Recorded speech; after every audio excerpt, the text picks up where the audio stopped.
History shows that every age has its own brutal challenges, and survival has always demanded adaptability, resilience, and sometimes a bit of luck. Imagine stepping into the past, a fish out of water in a time where threats you might never expect are lurking at every corner. Even if you came prepared with a well-researched stash of supplies, every era has its own unforgiving dangers that could end your journey faster than you can say, "Time traveler." Today, we're taking you on a tour through some of history's deadliest times and places to see how long you might last. Would you survive, or would the era's unique trials get the best of you? Let's start in the Renaissance, in the heart of Florence, Italy. The year is ripe with cultural awakening, and if you glance around, you'll see the dawn of what would become some of the most brilliant advancements in art and thought. Dante has penned his epic, The Divine Comedy, and soon, Michelangelo, Leonardo, and Galileo will walk these streets. But as glorious as this era is, it has a dark, deadly shadow looming over it: the Black Death. This bubonic plague doesn't just kill, it decimates, wiping out over half of Florence's population in a matter of weeks. Your odds of surviving here are grim, worse than a coin toss, given that few had any way to avoid or treat the disease. Florence may look like a dream, but a few days in this hotspot could make it your last stop. Fast forward to Constantinople, capital of the Eastern Roman Empire, a city of wealth, power, and innovation. Emperor Justinian is working hard to restore Rome's greatness, creating the building blocks of civil law as we know it, and soon the Hagia Sophia will rise to define the skyline. But while the city gleams, an invisible killer stalks its streets: the Justinian Plague, one of the deadliest pandemics in history. This plague wipes out half of Constantinople's population and claims millions more across the empire. What makes it even deadlier is its persistence. The plague doesn't just disappear. It resurfaces in waves over 200 years. In a city where this disease is rampant, surviving for long isn't just about luck. It's practically a miracle. From there, we move to 1660s London. With civil war in the past, the monarchy has been restored, and Charles II reigns over a city rebuilding itself.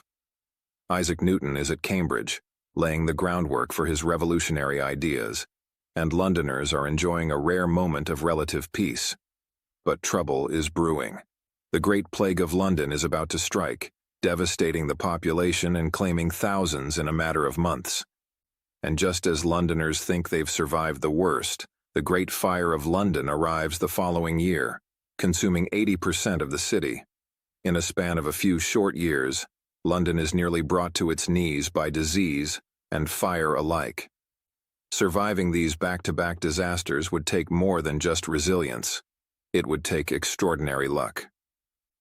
Heading across the Atlantic, North America in the early 1600s is a wild frontier. You'd find yourself among pilgrims in Massachusetts or Jamestown settlers in Virginia, people who were carving out a new world with every ounce of strength they had. But survival here isn't as easy as Thanksgiving myths make it seem.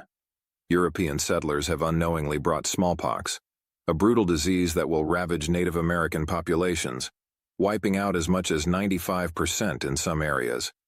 With a disease like this burning through communities, few, if any, would stand a fighting chance. Life in this new world would be short and deadly for most. Ireland in the mid-1800s offers a different story, but one no less tragic. The country is breathtakingly beautiful, filled with lush green landscapes and iconic landmarks.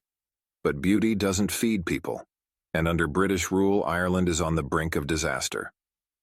The Irish potato famine hits in 1845, wiping out the primary food source for millions.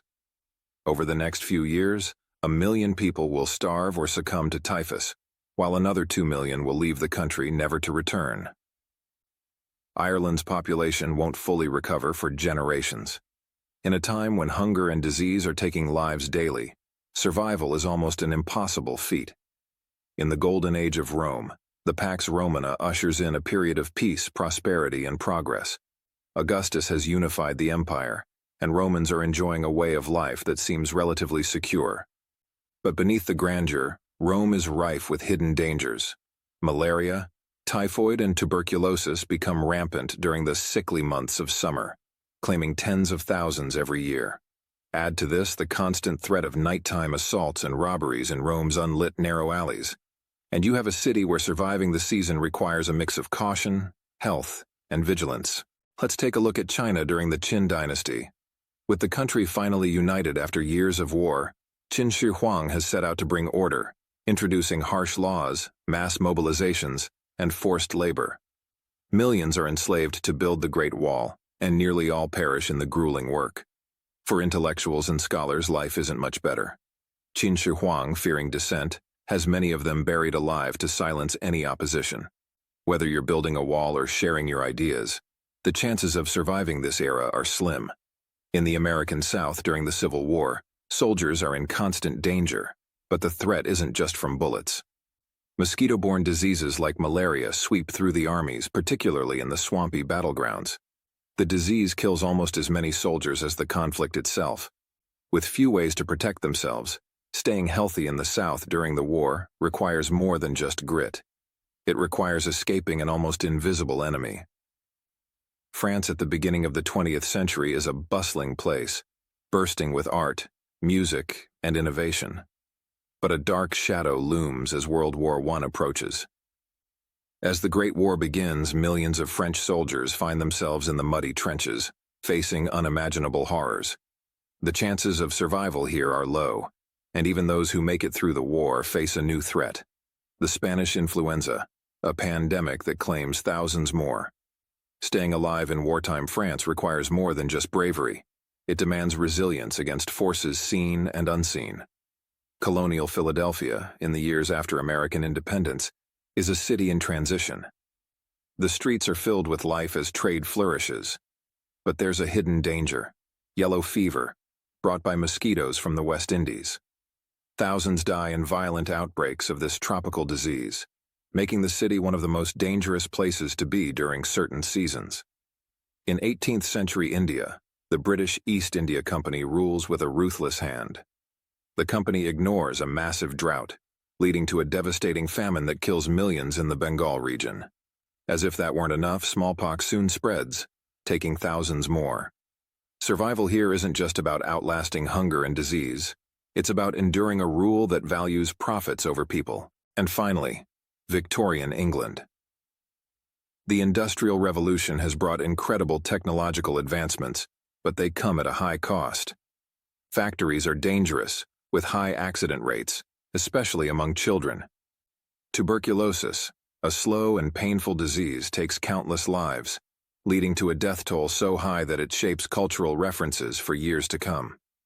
No matter where you travel through history, every era has its unique threats, be it plague, war, poverty, or ruthless rulers. Each offers a test of endurance, resilience, and sometimes sheer luck. Which era do you think you could handle? Which one would send you packing? Let us know in the comments, and while you're at it, dive into more videos here on The History Speaks.